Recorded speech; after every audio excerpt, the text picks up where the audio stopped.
تو جب اللہ کو دیکھیں گے نا تو اللہ تعالیٰ فرمائیں گے میرے وعدے پورے ہو گئے؟ کہا جی پورے ہو گئے۔ کہا اچھا اب اس سے بڑی چیز دے دوں جو دیا ہے؟ کہا جی کیا؟ کہ جاؤ میں راضی ہو گیا، اب کبھی ناراض نہیں ہوں گا، اب کبھی ناراض نہیں ہوں گا۔ وہ اللہ کہے گا مانگو مانگو مانگو، آج میں تمہیں دینا چاہتا ہوں اپنی شان کا۔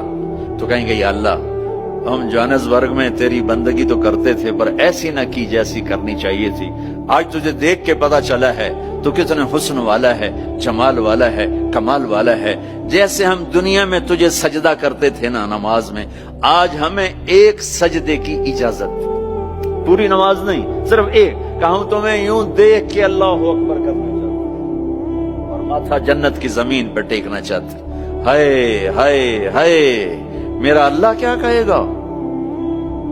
میرا اللہ کہے گا میرے بندو جوہانسبرگ میں تم میرے بندے تھے، میں تمہارا مالک تھا، میں لارڈ تھا، تم سلیو تھے، میں مالک تھا، تم غلام تھے، تمہارے ذمہ میری عبادت تھی، تم جنت میں آ گئے ہو، میں تمہارا ہوسٹ ہوں، میں تمہارا میزبان ہوں، تم میرے مہمان ہو، اور مہمان سے کام نہیں لیا جاتا، کوئی سجدہ نہیں، جاؤ مزے کرو، ایک سجدہ بھی نہیں کرنے دے گا، ایک سجدہ۔